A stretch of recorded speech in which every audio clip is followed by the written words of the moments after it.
All right, rolling. Oh Lord. Alright guys, we just finished up a day on Pickwick. Actually half a day on Pickwick, half a day on Wilson. We done alright. We fished the ledges on Pickwick, and then we went to Wilson and fished the grass. Some people call it, oh, you're going to Water cut that out. willows. Water willows. Watermelons or gator grass. We fished the grass on Wilson. Some people call it water willows, some people call it gator grass, just whatever you prefer to call it. As far as the ledges on Pickwick, I was using the Fitzgerald rods, the ledge rod. This rod is pretty versatile. You can use it for jigs, big Texas rigs. A lot of people use it for a big crankbait, and so do I. It's just a really good all-around rod. I was pairing this with an Ardent Elite. It's a 7-3-1 because I was throwing a jig and a Texas rig on there.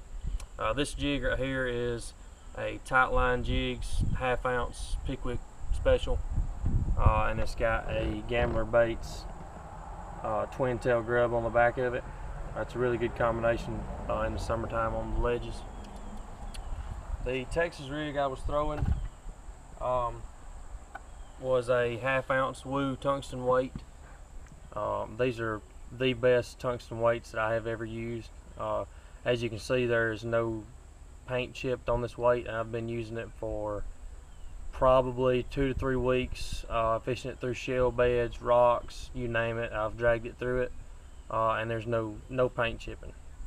And I was throwing on the back of that Texas rig a 10-inch Gambler Redbug ribbon tail worm.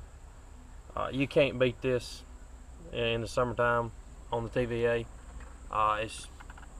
You just can't beat a ribbon tail worm on those ledges.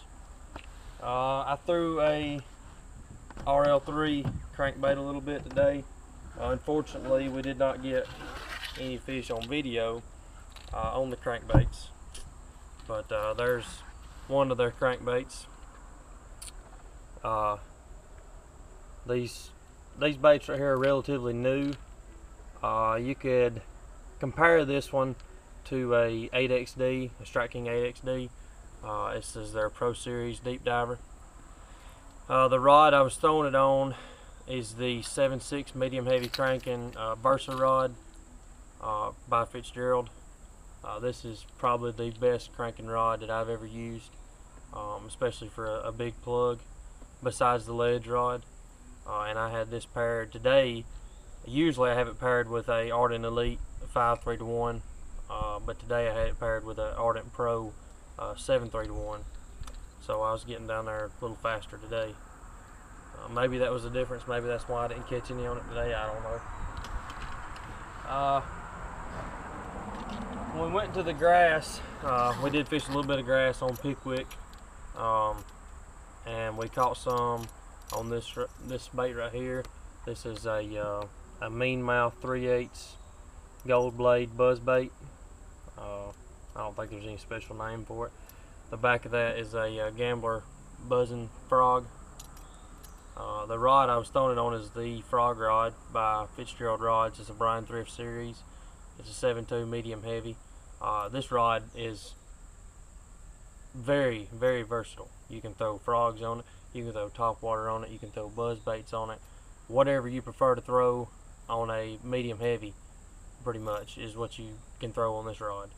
And I had this paired with a Ardent Elite 7-3-1.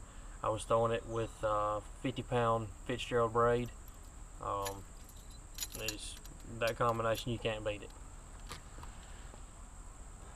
And then when we went to Wilson, initially I was going to throw a frog and flip, and then we started having a lot of success flipping in the first probably 30 minutes we were there, and I just stuck to it.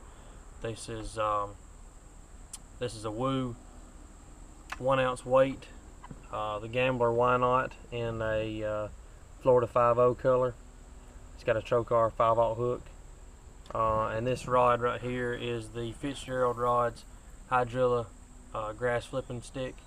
It's a 7.6 heavy. I can flip with this rod right here all day long, never get fatigued. This is the lightest 7.6 flipping stick that I've ever held, and it's paired with the brand new Ardent flipping reel. It's in a 6:5 to 1 ratio, but as you can see, it's only got just a little bit of spool to fill up. And if you're like a lot of guys, if they are flipping a lot, they like to replace their braid and put new braid on. And I don't really do that a whole lot. I replace mine every 2 or 3 times if I'm doing nothing but flipping.